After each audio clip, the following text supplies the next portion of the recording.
Hi everyone, thanks Carlos for the introduction and for having me on the stage today. So I wonder, or I'm sure some of you wonder what this presentation is going to be about, when your product must be adopted. What I'm going to talk about today is actually my experience at Spotify regarding building products that need to be adopted by an entire company in a timely manner. I'm not going to actually talk about how to increase adoption or where to look at if we don't get the adoption traction as we expect. So some of you might be thinking perhaps, well, you have the best job ever as a PM.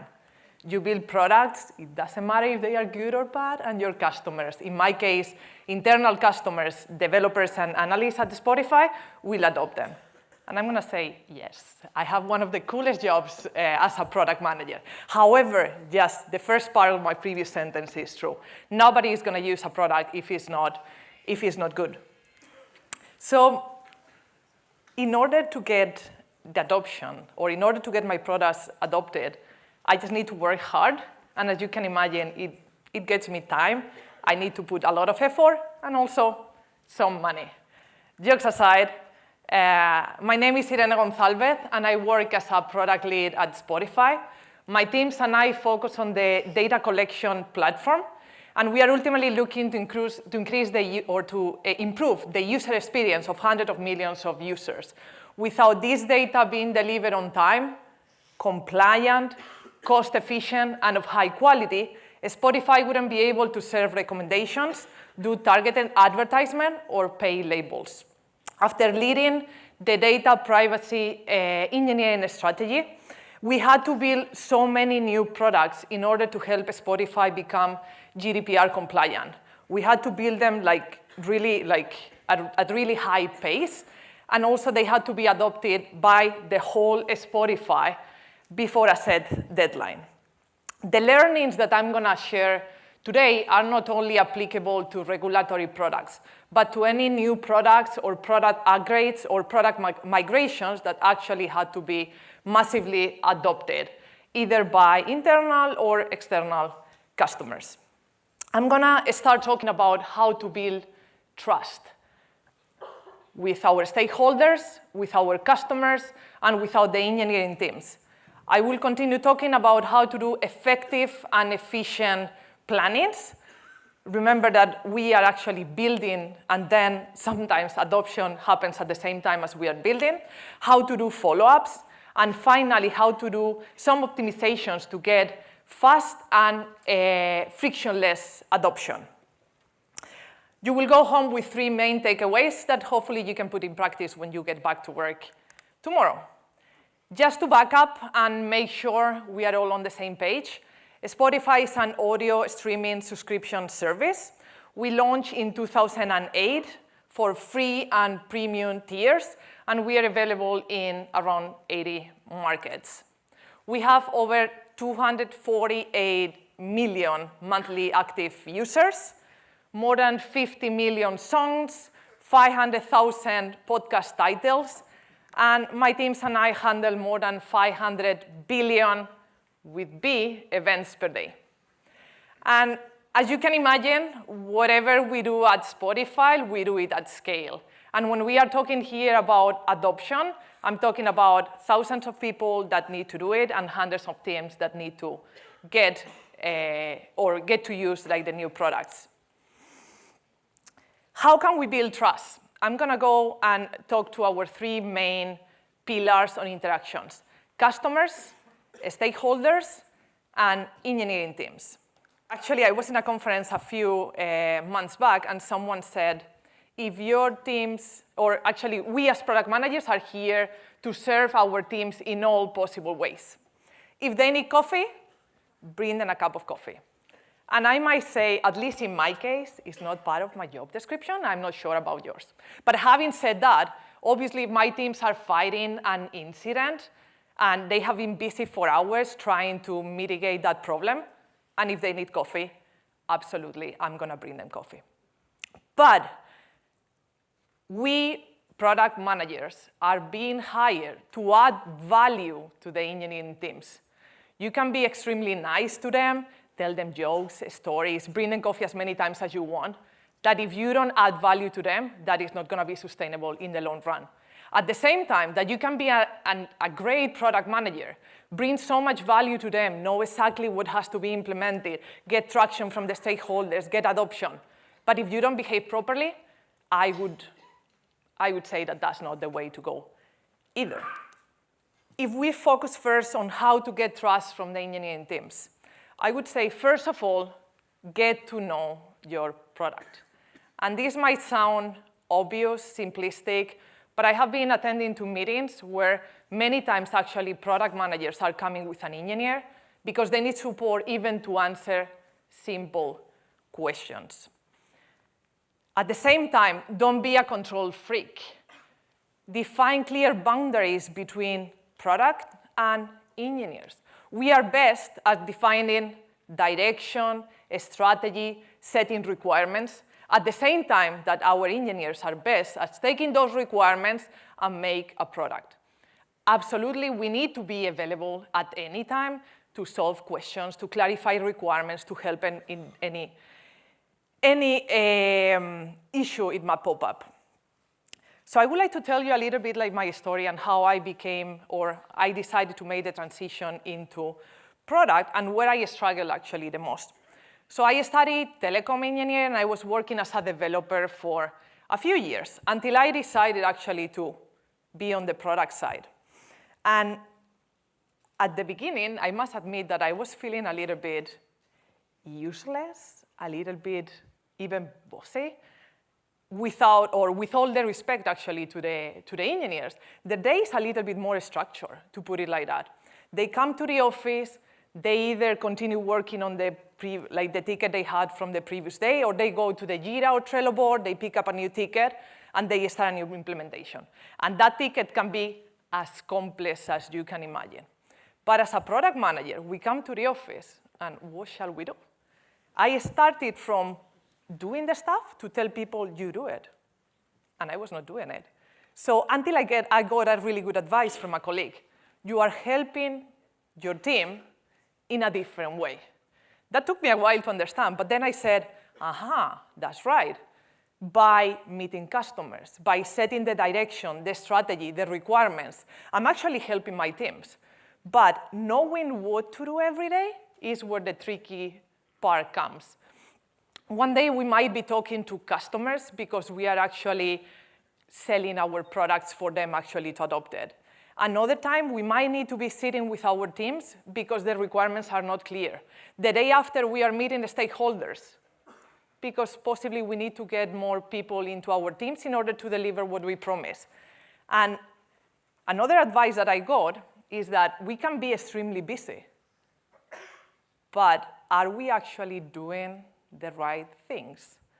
I think that's the complexity, actually, of being a product manager. You can have two teams, and you can attend every single planning for two teams, every single stand-up, the retro. But is that useful? In some cases, I would argue it is. It might be needed. But in some other cases, it's actually not. So find the gap and fill it is where I think the trickiest part as a product manager comes from. And I would like to end this part of getting or building trust with the engineering teams, saying that behave, act, and work as one team.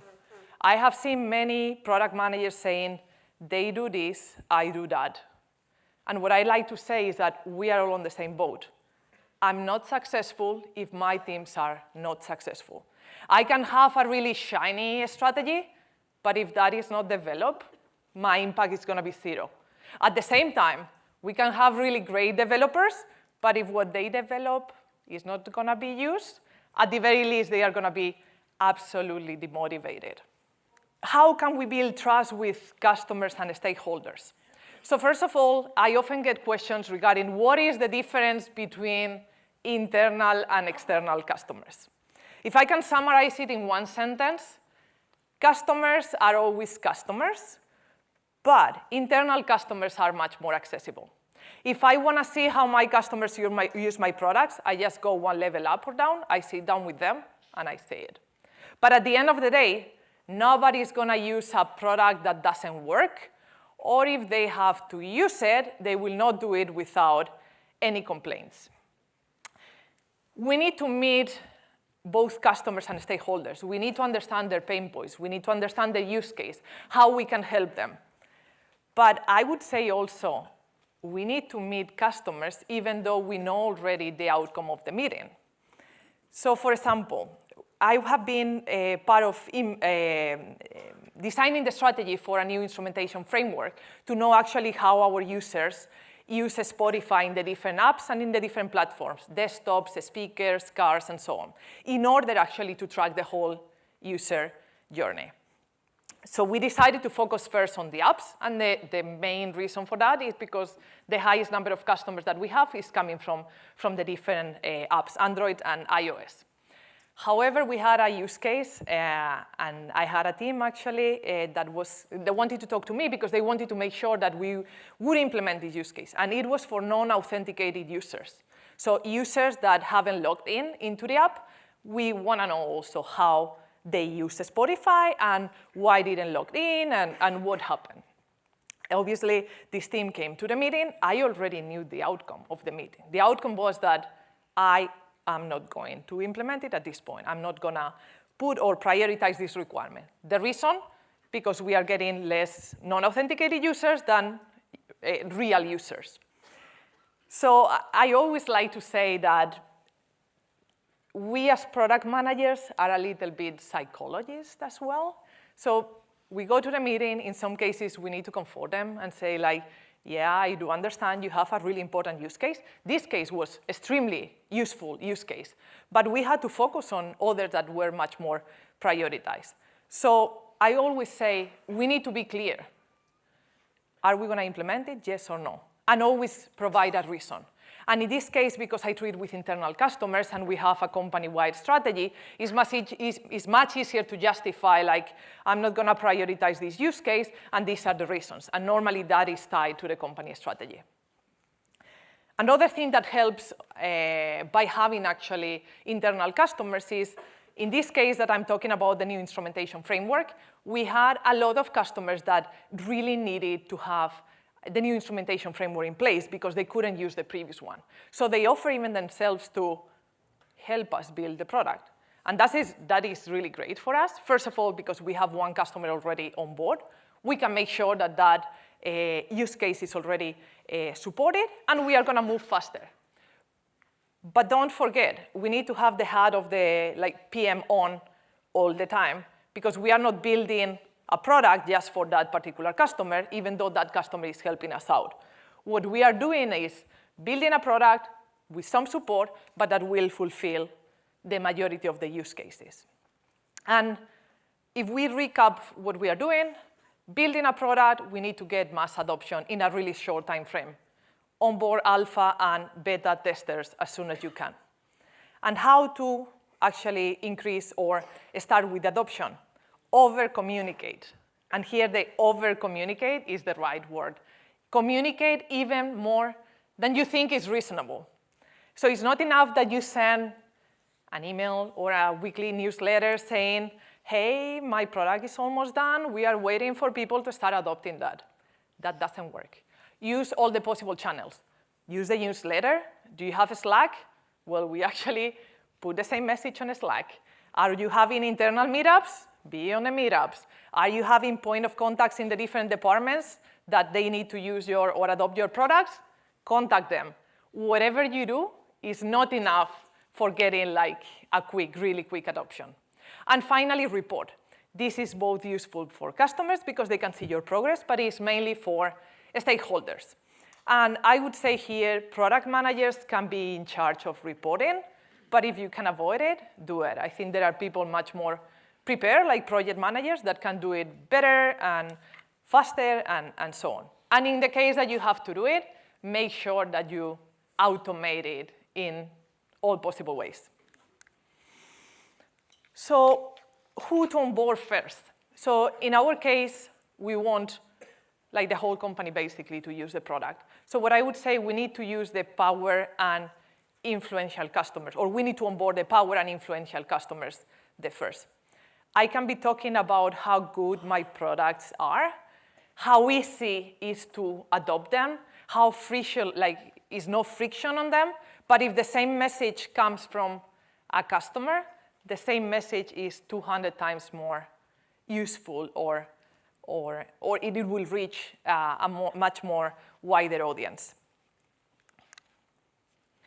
Okay, so now we have all the trust from our teams, stakeholders, customers, and now we actually need to plan the work and make sure that we follow up. Again, a lot of people say that we as product managers are responsible for the plannings. We are the ones running, we are the ones in charge, and I would totally disagree with that. And here I'm talking mainly about the quarterly plannings, not the plannings we do before the start of each sprint. I do my homeworks before we have these plannings, but I also trust and ask the engineers to do their homeworks before we meet. I always like to start with a recap from the previous quarter. Even though if the quarter didn't go as expected, I think it's always good to boost the energy to actually list all the features, all the new shiny things that we have delivered.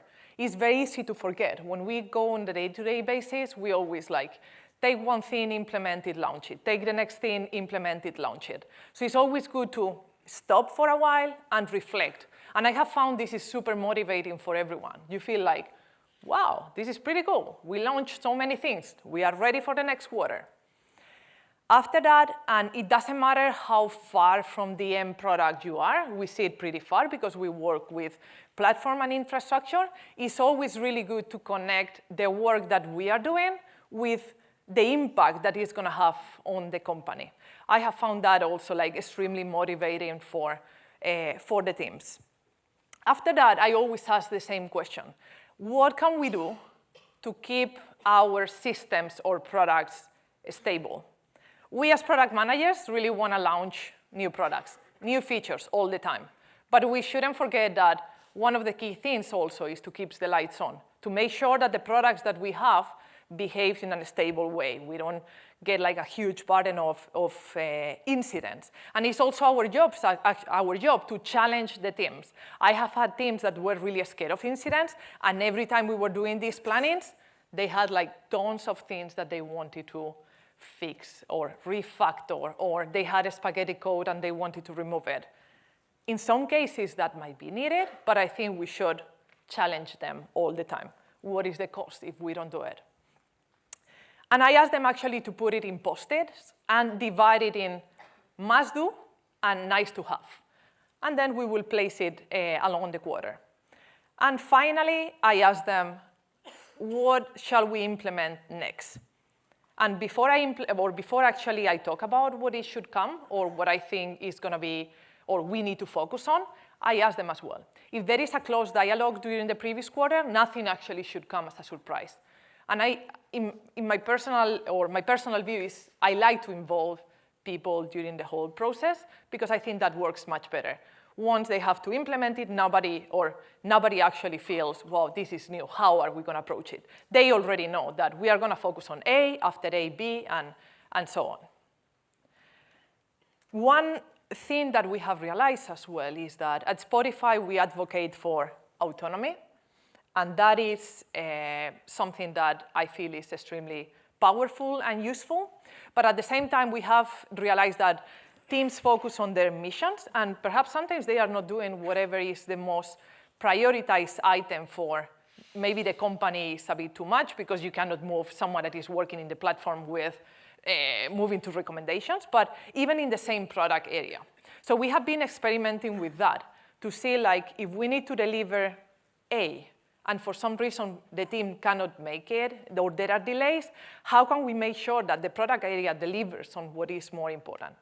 And I don't have any magic or any solution here, but one thing that has been working pretty well for us is to make sure to involve all the engineers and all the teams in the work that the whole product area is doing. So in this way, if that is needed, we will not move people around, but what we will do is move work around. That doesn't happen very often, but if it happens, at least we get the support from the other teams because they understand that this is the priority and the product area needs to deliver on this priority. And this is how it looks. More or less, this column is 1 week into the quarter. Then different priorities with new stuff, must do. And when I say must do, can be like upgrades that we need to do. One version of Java is not going to be supported any longer, and we must do the upgrade, for example. I'm going to count until 3, and then you need to answer yes or no to the question. Who in the room is using OKRs? Raise your hand or say yes.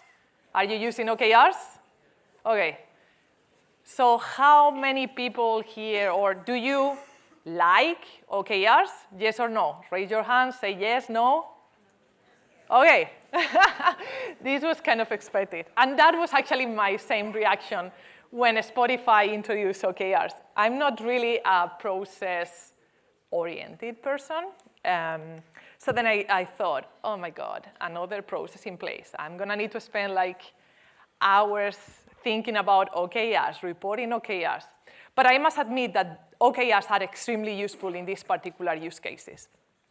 First of all, and well, here, most people know what OKRs are, but objectives and key results, in case someone in the room didn't know. So I must say, as I said before, that in the beginning I didn't like them, but then I found them useful. So it's a way for my teams actually to show progress regarding, well, we are building new stuff, where are we? A lot of teams are adopting, where are they? And this is particularly tricky in that case. So you can have so many conversations with different customers, and they can tell you, yeah, sure, I'm going to adopt your products.